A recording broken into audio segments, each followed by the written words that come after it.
tarde, eu sou Ronaldo Gomes e começa agora uma edição especial em comemoração aos 10 anos da Rádio Fiscar nesse dia de hoje, 23 de agosto. A Rádio Fiscar é uma iniciativa da Universidade Federal de São Carlos, concretizada pela FAI, a Fundação de Apoio Institucional da UFSCar.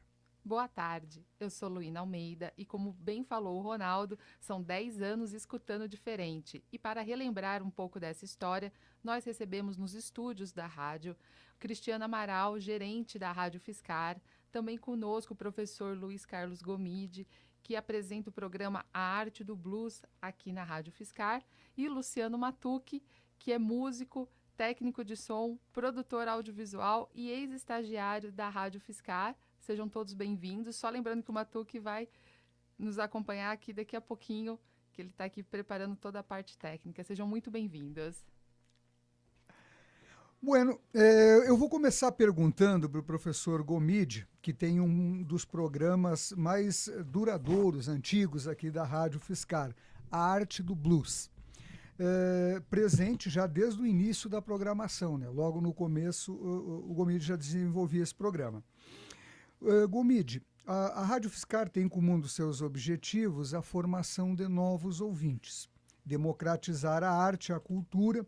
Enfim, como é que tu avalia esses 10 anos de trabalho da Rádio Fiscar aqui na cidade de São Carlos, região, enfim, onde a gente atinge? Bem, obrigado pelo convite. Realmente o programa nós entramos no ar, né, porque vai ser discutido aqui, que a rádio ela foi montada em cima de software livre, né? Então, à medida que a rádio estava entrando no ar, grande parte da parte de software e técnica que tinha que ser feita estava sendo desenvolvido simultaneamente. Então, nós entramos no ar um pouco antes, com forma de teste. Então, o programa, acho que ele entrou dia 8 de maio, né, de 2007. 8 de maio é uma data bem simbólica, porque é aniversário do Robert Johnson, então não foi escolhido por acaso, foi escolhido basicamente por isso. E a proposta do programa era a interface do blues com outros gêneros e estilos musicais, claro, né?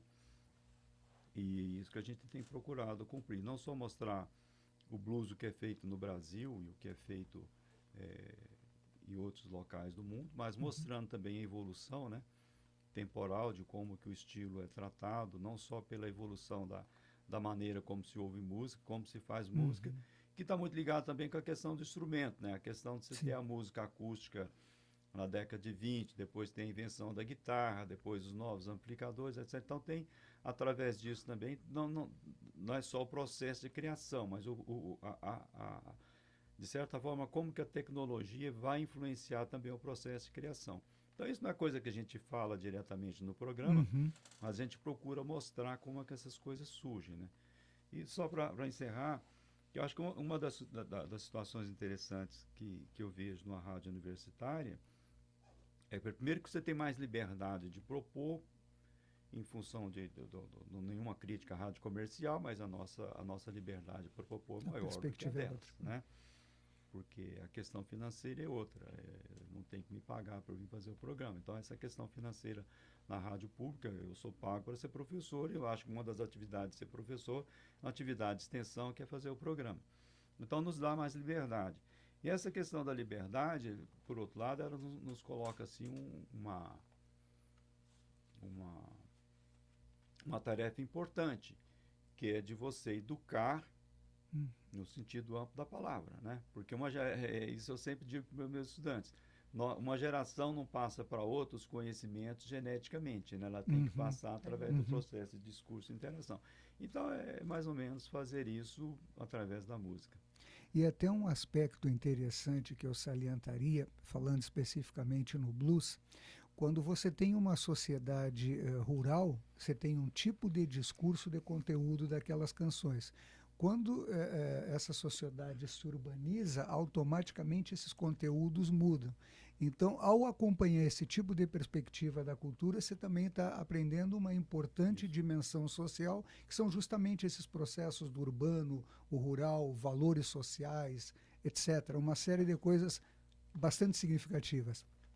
Uma coisa que até já discuti uma vez, não sei se Facebook, alguma coisa que o pessoal fala, Não, a questão do sertanejo, da música sertaneja na cultura brasileira atual. Uhum. Eu falo, cara, mas eu já esperava que isso acontecesse, porque na década de 50, 60, o Brasil era 25% urbano, Isso. né, o 15% urbano, 85% rural. E uma sociedade rural numa época que você não tinha mídia. Então, essa sociedade não se manifestava. Você tinha 85% da população brasileira que não se manifestava culturalmente, porque era rural e você não tinha as mídias, não tinha nada. Gradativamente, com o processo de industrialização e você trazer esse pessoal do campo para a cidade, ele não só veio para a cidade, ele trouxe também as preferências culturais, etc., dele para se expressar no meio urbano. Então, com 85 é maior do que 15, óbvio que eles vão ter mais espaço Acabou do que engolindo. os outros, né? Então, isso aconteceu em outros lugares também. Então, nós temos que saber trabalhar com isso, né? E dar isso a qualidade que merece, né? Perfeito. Um outro ponto que a gente pode destacar e que já lembrou aqui o professor Gomide é o pioneirismo da rádio em relação à parte técnica. Essa é a primeira rádio brasileira a operar 100% com software livre. Cris, você é o gerente da rádio, mas sua história é mais antiga aqui na casa. Remonta aí dos anos iniciais da fundação da rádio. Como foi ser a primeira rádio a operar com esse sistema 100% em software livre? Bom, boa tarde a todos. Eu sempre conto a minha história aqui na rádio, que quando eu fui convidado, na verdade fiquei sabendo que tinha um processo seletivo, uma pessoa com conhecimento de informática para trabalhar na rádio. Quando eu vi aquele anúncio, para mim foi uma surpresa, porque para mim, o que tem a ver um computador com rádio? Foi quando eu vim entregar o currículo, participei do processo, quando eu conheci a rádio, que quando eu cheguei na rádio, eu vi que é muito mais, que não é só um computador, não é só, eu imaginava que era uma pessoa que ficava dando play na música lá e falando só. Então era uma coisa bem, vamos dizer, agora antiga, mas eu percebi que não. Tinha um grupo de pessoas fazendo jornalismo, tinha um grupo de pessoas fazendo a produção, tinha um grupo de pessoas na técnica. Lembrando que quando eu entrei na rádio, eu sempre fiz essa parte técnica, e o porquê que eles queriam uma pessoa da parte de informática, onde na época acho que eram 8 pessoas formadas em imagem e som, e só eu da informática. Então, quando eu entrei, a rádio já estava em andamento, já tinha sido implementado o nosso software de automação, que é o Rivendell. O Rivendell, para quem não sabe, é um software que foi desenvolvido eu falo os padres americanos, mas foi criado pelos salesianos americanos, né? Sim. E com o intuito mesmo de criar a rádio dentro das igrejas. Então, em todo esse processo de implantação, que quem participou, não posso tirar os créditos do Daniel Roviriego, eles fizeram muitos testes com outros softwares e eles viram que o Rivendell era o mais complexo na época. Então, quando eu entrei, já estava implementado já o Rivendell, porém, tinha alguns problemas. Então, acontecia de ele ficar, quando ele entrava ali em stand-by, que a gente fala, derrubou a rádio, né? Sim. Ele parava, ele travava.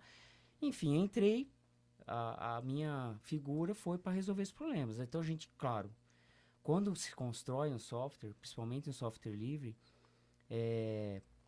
ele sempre vai ter falha.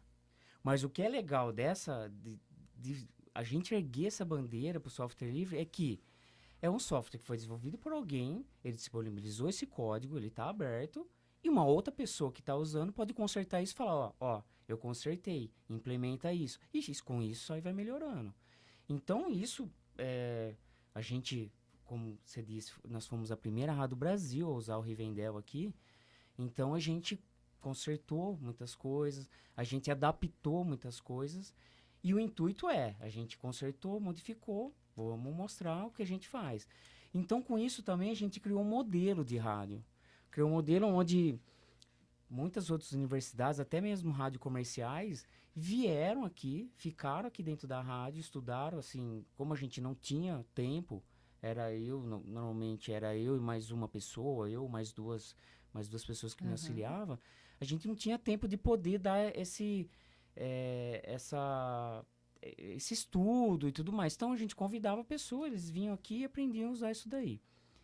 Então, e com isso também eu me identifiquei muito, porque quando fui estagiário aqui 3 anos, quando você entra aqui estagiário na parte de informática, eles ensinam Windows.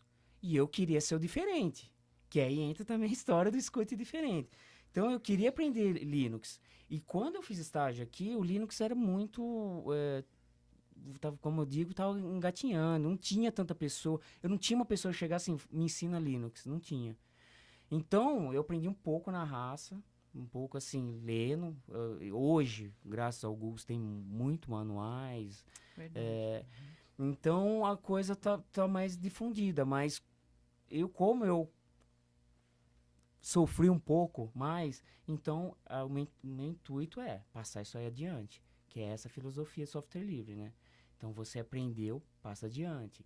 E não segura também, vamos dizer, o conhecimento consigo. Então, isso daí E aí, diante de tantos problemas que a gente teve aqui, a gente ainda sempre aparece uma coisa nova, a gente sempre corre atrás e tentar solucionar isso daí. E o mais engraçado é que esse 100% software livre é justamente que normalmente os softwares de gravação, ou melhor, softwares para multimídia, tanto para áudio quanto para vídeo, e só isso existia software para Windows. E pago, né? Exatamente, pago. Então, é isso que foi o diferencial o Matu, que pode até falar melhor, a utilização do Ardour, que o Ardour é um software baseado no Vegas, né? Que é um software, assim, de edição profissional. Então, é isso, a gente usar um software que você não paga nada por isso e ter uma qualidade profissional.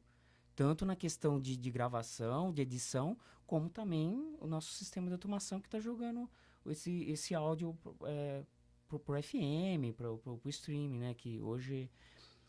Mas, e é claro, muitas outras coisas a gente foi implementando. Então, em questão de streaming, a gente tinha dificuldade, que a gente subia o streaming e ele ficava caindo. E falava, pô, a gente precisa do streaming, que hoje o streaming, você fala streaming é uma coisa...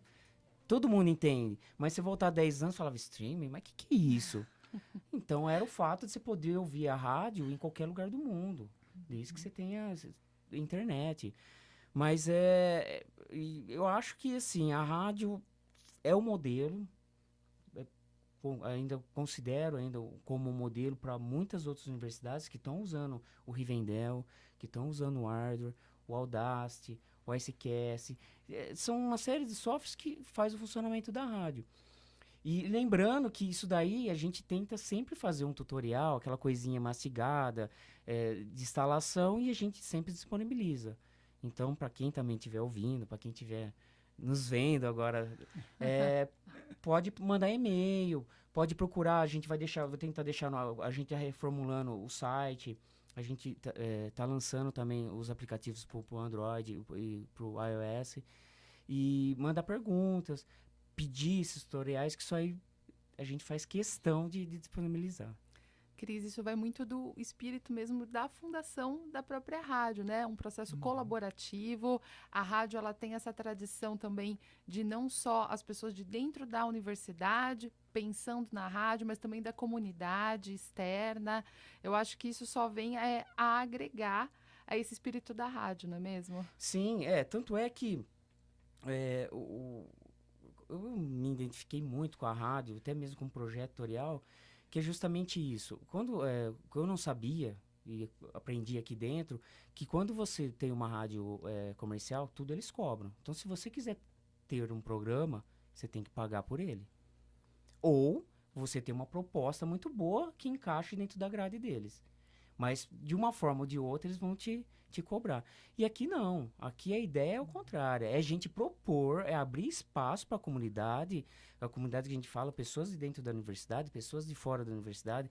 A gente tem programas de fora do Brasil, você entendeu? Então, a gente abrir esse espaço para que pessoas possam propor ideias musicais, ideias de diálogo. enfim, qualquer tipo de contexto para que a gente possa transmitir tanto no FM, na modulação, na frequência modulada, como também no streaming. Sim. E também a gente tem que pensar na questão de dar voz, dar espaço. Até o professor Gomide lembrou dessa questão de quando as pessoas saíram do interior e chegaram na cidade, que aí tiveram acesso aos meios de comunicação e a sua expressão pôde ser ouvida nacionalmente, de como a Rádio Fiscar se propõe a isso, até essas diferentes vozes, aqui todas presentes, né? Bem heterogêneo. Aham. Eu agora fiquei... Não sei se o senhor pode... É porque eu lembro, por exemplo, de casos, tem, por exemplo, Arte do Blues, Sim. mas também a gente tem Vozes Negras, O programa Africanidade, sertanejo, africanidades. O indígena não que é? entrou hoje. Vozes A voz indígenas. indígena, É, exato. Assim, hoje, a grade, nós temos 61 programas. Eu me recordo, se a gente voltar alguns anos atrás, a gente trabalhava por volta... Quando a gente chegou no 20 programas, era uma coisa que... Nossa, Inimaginável. 20 programas. Aí veio esse semestre, aprovou 61 programas. Falei, nossa, que bacana, porque vai ter de tudo. Assim como é isso que é a ideia. A gente dá espaço para tudo. Então, é uma satisfação. Não só para a rádio em si, mas também para a comunidade. Porque é legal a pessoa a gente chegar num comércio e falar assim, pô, que legal, ou quando vai ter a chamada? Eu queria propor um programa, você entendeu? E isso daí, também para consolidar isso daí, não foi assim da noite pro dia, você entendeu? Mas o bacana é isso, é você poder abrir as portas para qualquer pessoa ter voz, qualquer pessoa, enfim, ter ideias e estar disposto a só executar, né? Lembrando que o processo é uma chamada pública, Sim. né? Geralmente no final aí do segundo semestre. Então, as pessoas acessem o site da rádio e fiquem aí por dentro de todas as novidades e acompanhando quem tiver uma ideia aí para propor de rádio, programa. Tem interprogramas também, que é uma coisa mais curta, Sim. né? Cada um com Um o seu formato. poder de programação aí.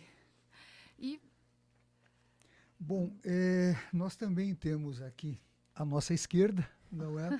o Luciano Matucci, que é baterista da banda Estranhos Azuis, e também produtor audiovisual, técnico de som, literalmente a expressão daquele programa Prata da Casa. Prata da Casa.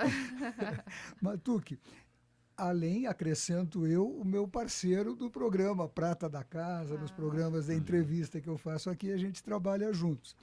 Matucci, e tu começou a trabalhar aqui como estagiário, né, Tchê? E dessa condição de estagiário, você desenvolveu todo um capital cultural, um capital de trabalho dentro da rádio extremamente significativo. Em certa medida, tu, Cristiano, parece que carrega a rádio dentro da cabeça, né? Os processos, como a coisa funciona. Não é? Fala um pouco para a gente, Tchê, como é que foi esse processo, essa construção profissional para você dentro da rádio, o período que você era estagiário, fazia a tua graduação aqui na UFSCar e tal? Bom, primeiramente, boa tarde para todo mundo aí. Estou aqui bem à vontade, né, que são todos os companheiros aqui de trabalho, né, da rádio. E boa tarde também pro pessoal aí que está nos assistindo no Facebook. Então, na verdade tudo começou em 2009, né? Quando eu estava cursando a música aqui na UFSCar. E aí, o que aconteceu? O Daniel Roviriego, como o Cristiano já mencionou, ele estava trabalhando na função de áudio aqui, né? E aí, o que aconteceu? Ele me convidou para... Na verdade, tinha um processo seletivo, mas tinha uma bolsa sobrando, né? Na área de áudio nessa época. Na verdade, a rádio tinha bastante estagiário, né? Tinha por volta de quase 20 estagiários. E aí, como sobrou essa bolsa, ele acabou me chamando para conhecer e para começar a trabalhar também numa função de 4 horas semanais, né, ligada à edição de programas. Isso aí porque ele viu alguns trabalhos, algumas coisas que eu já fazia na época, com relativa à edição, mixagem, essas coisas. Aí ele achou interessante, né? Ele também era baterista, acho que Isso aí também Casou. facilitou. Colega de profissão. E aí ele me chamou para fazer esse trabalho e no fim eu acabei ficando mais ou menos 2 anos, né, trabalhando como primeiro bolsista e depois estagiário. Sim. E aí nesse mesmo ano já tinha um amigo meu, um amigo nosso, o Paulones, que estava com a ideia de fazer um programa de rádio, de rock, né? Hard rock, classic rock, essas coisas. E aí logo no segundo semestre, né, no segundo período de bolsa, em 2009 também, a gente começou o programa ao vivo. Então já começou a criar um vínculo, né? Eu assim, nunca fui de escutar muito rádio, né? Antes dessa época, né? E a Rádio UFSCar tinha 2 anos, então eu conhecia pouco aqui. Na verdade, é interessante, assim, até hoje tem gente que não conhece a nossa estrutura aqui, né? Que vem aqui e fica espantado, fala, nossa, que legal isso aqui. Estrutura tão interessante. Porque, realmente, o campus da UFSCar é enorme, fica afastado de alguns departamentos. Sim, né? E o departamento de música mesmo era lá no comecinho da área sul, então pro pessoal acessar aqui é uma caminhada, acaba sendo. Né? E aí, depois de montar o programa, eu comecei a me dedicar principalmente à edição de programas, né? Dos programas especiais, ou, no caso hoje, programas coproduzidos pela comunidade. Claro. E fiz também muita operação no programa Arte do Blues, né? Que voltou a acontecer ao vivo às terças-feiras, né? E aí você acaba desempenhando várias funções. Tem a função da edição de áudio específica do hardware, né? O software livre que a gente trabalha para editar áudio, um software multipista. Aí depois tem também a operação do Rivendell. Aí num determinado momento eu comecei a fazer algumas coisas também na parte de TI com o Cristiano. E aí você acaba pegando várias funções, né? Você vira meio que um multipessoa ali. Até porque, de uma certa forma, como na rádio tudo acontece ao vivo, e assim, à medida que você tem muitos programas no ar, você tem muito programa também ao vivo, a chance de erro, vamos supor, acaba aumentando consideravelmente, né? Se você pegar outras emissoras consagradas, inclusive, né, que tem um investimento muito alto e que nem tão dentro do nosso nicho, que seria mais voltado para a educação, né? Você vê que são poucos programas ao vivo, é tudo muito enxuto, né? Justamente para evitar erros. Então a gente se arrisca bastante, assim, o que é interessante porque também a gente aprende bastante, né? Sobre todas as áreas, no final das contas. E aí, depois de 2009 até 2016, eu continuei com o programa, né? Então eu mantive um vínculo com a rádio. Vinha aqui ou enviava o programa por e-mail para ser veiculado. E aí, em 2015, que o Cristiano, a partir do Diego, comentou que tinha tava precisando de gente para editar programas, né? Porque tava aumentando o volume por causa das chamadas plus, tava aumentando o volume de programas novamente. Aí eu vim fazer esse trabalho de novo, que eu já desempenhava, né, na época do estágio. Mas aí como profissional... Na verdade, a rádio, inclusive, me instigou em criar um home studio, né? Então eu comprei equipamentos para trabalhar com gravação, para trabalhar com gravação de banda. Na rádio, na época que eu fazia estágio, tinha bastante banda ao vivo, ou mesmo gravando. Então, geralmente era o que demandava mais trabalho para quem trabalhava no áudio, né? Isso aí me incentivou muito a ter o meu negócio ali, a parte, né, da rádio, para continuar esse processo, que eu sempre achei muito interessante, né? E foi legal também ter voltado a trabalhar aqui na rádio, porque eu também voltei a ter contato mais com software livre, né? Que é uma das coisas mais importantes que acontece aqui, né? E 2015 até agora fui, né? Na verdade, coisas foram acontecendo, como a própria ideia de transmissão pelo Facebook, edição de vídeos, né? A rádio se tornando não só um meio de transmissão de áudio, mas sim de vídeo agora para as redes sociais. Isso aí foi interessante também começar a desempenhar esse papel, né? Trabalhando com isso. E como o Cristiano falou, no Linux você hoje tem uma quantidade absurda de softwares que fazem esse trabalho muito bem feito. Então você não tem necessidade de buscar... Para o que a gente está se propondo a fazer, né? Que também não é nada super elaborado. É algo que incrementa a nossa programação, né? Que traz mais ouvintes para a Rádio UFSCar, para conhecer a Rádio UFSCar, né? Então, facilita muito ter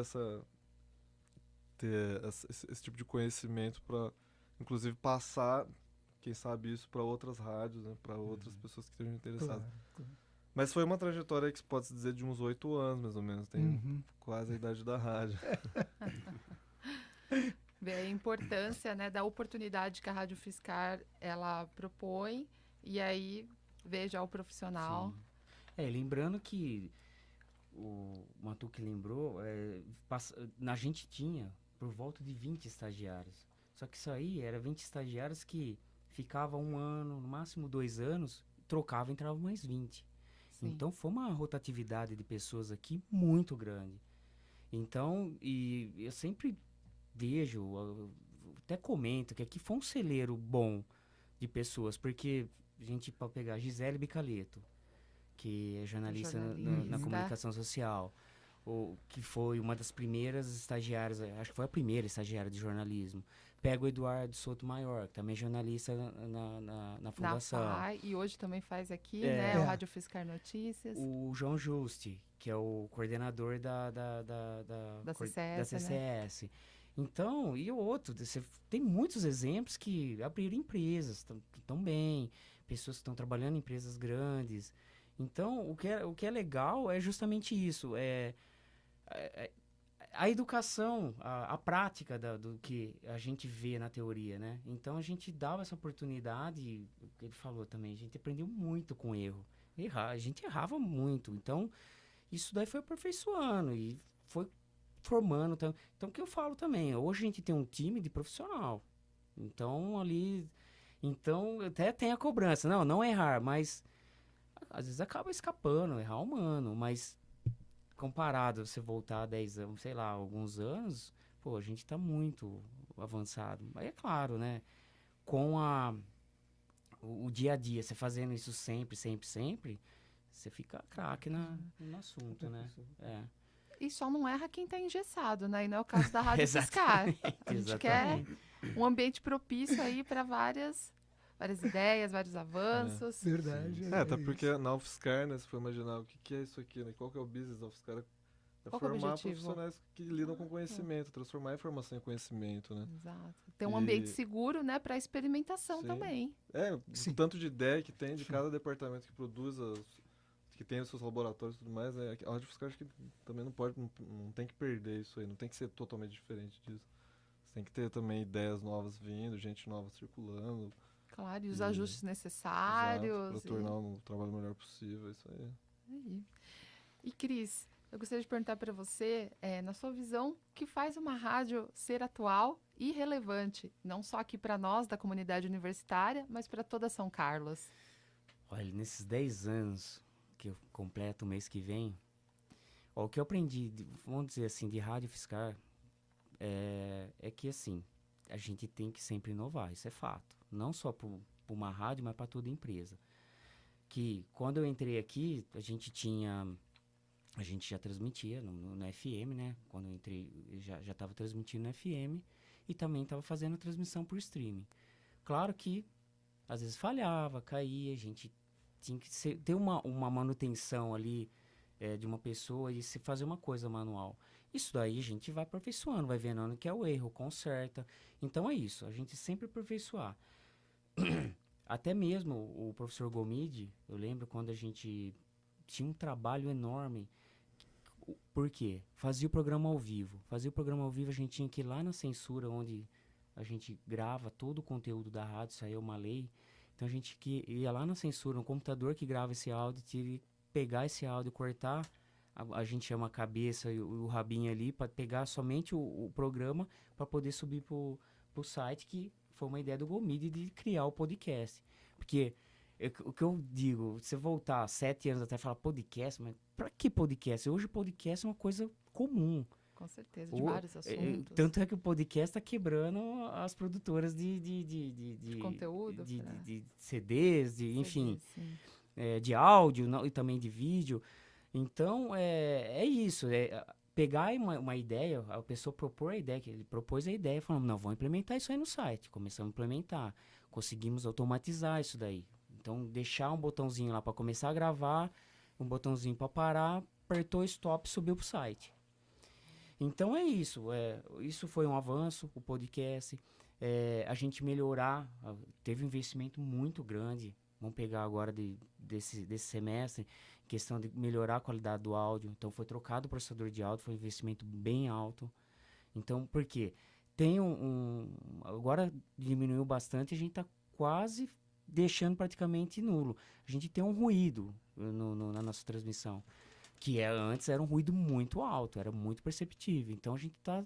Então, com a troca desses equipamentos, não só o processador de áudio, foi comprado o distribuidor de fone, foi comprado amplificadores de microfone. Então, praticamente trocou quase todos os equipamentos que faz parte da transmissão da rádio. Então, está tendo um investimento para a gente ter uma rádio FM, precisa ter um áudio de boa qualidade, primeira coisa. Em segundo, ter uma programação de qualidade. Então, o lance da gente ouvir, escute diferente, então tem a diferença entre ouvir e escutar. Ouvir é o som que chega no ouvido, o cérebro pode querer ouvir ou não. Então, entra aquela expressão, então por um ouvido só por outro. Agora, escutar diferente não, já passou por um processamento. Então, veio o áudio, é legal isso daí, isso aí que eu quero ouvir. Então, esse é o nosso foco. É a gente tentar fazer uma programação onde a gente atinge, não sei, hoje, toda a população. Isso é difícil, mas a gente tentar abranger o máximo possível dessa fatia aí. Verdade. E que a gente tem que pontuar essa preocupação com a qualidade do som foi uma das prioridades da gestão do professor Edinaldo, Sim. que é o diretor institucional da FAI. Sim. E que realmente a gente pode ver aí a qualidade e a diferença, né, na nossa programação, na nossa transmissão, e também aí com essas novidades, como a gente tem agora 2 locutoras, né, a Priscila Paladino, a Vanessa Torres, tem também a expectativa de um novo site. Então, agora vai lançar um site novo, que as informações no antigo estão lá, mas tá demorando para você conseguir chegar na informação. Então, foi reformular tudo isso daí, o lançamento dos 2 aplicativos, Sim. que isso daí... hoje, quem tem o radinho de pilha praticamente foi extinto. Então, tudo é celular. Então, esse investimento é você conseguir chegar, talvez, em outros públicos. Ou você conseguir manter uma maior audiência. Então, é tudo isso aí. É investimento em tecnologia. Investimento em tecnologia, tanto em questão da transmissão, como em questão da produção do áudio. Em questão também, agora a gente está começando não, já faz o quê? Quanto tempo a gente está transmitindo também por imagem? Uns 2 meses já. Já teve um investimento alto também, comprou câmeras de alta qualidade, teve a troca de todos os microfones que faz uma diferença. Então, para quem tá atrás do microfone, principalmente as locutoras, os programadores, eles percebem a diferença de um microfone bom ou não. E tudo isso aí reflete pro ouvinte, que é o nosso público, né? É o nosso alvo. É verdade. Muito bom. Esse foi o Rádio Fiscar Especial Comemoração dos 10 anos. Não é? Nós gostaríamos de recordar aos nossos ouvintes e assistentes que o escute diferente. Não é? O Cris até me ajudou a lembrar de uma coisa. Na década de 70 tinha uma expressão, lembra, Luiz? Falou e disse. E o Cris diferenciou aqui para mim ouvir e escutar. Essa eu vou levar embora porque eu não tinha ainda. Não é? O escute diferente para nós, entre outras coisas também, eu acho que vale a pena mencionar, significa a qualidade e a diversidade musical que nós procuramos oferecer aos nossos ouvintes. E no que diz respeito também à grade de programação, o escute diferente também tem aquela intenção, aquele objetivo de produzir um tipo de informação, de divulgação dos conhecimentos produzidos na universidade, na sociedade em geral, não é? Que possa formar um capital de cultura e de conhecimento para os nossos ouvintes, mas não um capital dirigido, não é? Que produz conteúdo que auxilia as pessoas a formarem a sua própria concepção de mundo a partir de conhecimentos que são socialmente significativos. Mas, bueno, nós estamos encerrando aqui, então, a nossa edição especial dos 10 anos da Rádio UFSCar. Gostaria de agradecer imensamente, primeiro a todo o pessoal que nos acompanha no site, na rádio, etc. Não é? E também a presença do pessoal que esteve aqui conosco, que não aparece tanto nos bastidores. O Cris, que está sempre pro lado de trás. Exatamente, na técnica, né, nos mas bastidores. É o cara que faz a coisa acontecer. E nosso gerente. O nosso gerente, o Cristiano Amaral, o professor Luiz Gomide, o Luciano Matucci, nosso mega técnico que está aí em todas as paradas, não é? E estamos relembrando, a Rádio UFSCar comemora 10 anos produzindo música, programação, com a preocupação, não é, de fazer a diferença na nossa comunidade e mundialmente agora por esse sistema de internet. Por fim, nós encerramos aqui a nossa programação especial, agradecemos a presença de todas e de todos, não é? E até a próxima. É verdade. E a gente aqui, com a presença do professor Gomide, do Cris e do Matucci, a gente também tentou celebrar todas as pessoas que passaram aqui nesses 10 anos. Como a gente viu, foi um processo colaborativo. Sim. E que foram todas essas pessoas que, de uma forma ou de outra, contribuíram para que esses 10 anos da rádio fossem possíveis. E a gente, claro, agradece a você, sim, a você que está nos ouvindo, que é, na verdade, o nosso maior objetivo, né? O objetivo de todo o nosso trabalho, o ouvinte da Rádio UFSCar, e que venham mais 10, mais 20, mais muitas décadas de escute diferente. Nós vamos embora, mas você fica com a programação da Rádio UFSCar 95,3 FM. Tchau. Tchau. Tchau.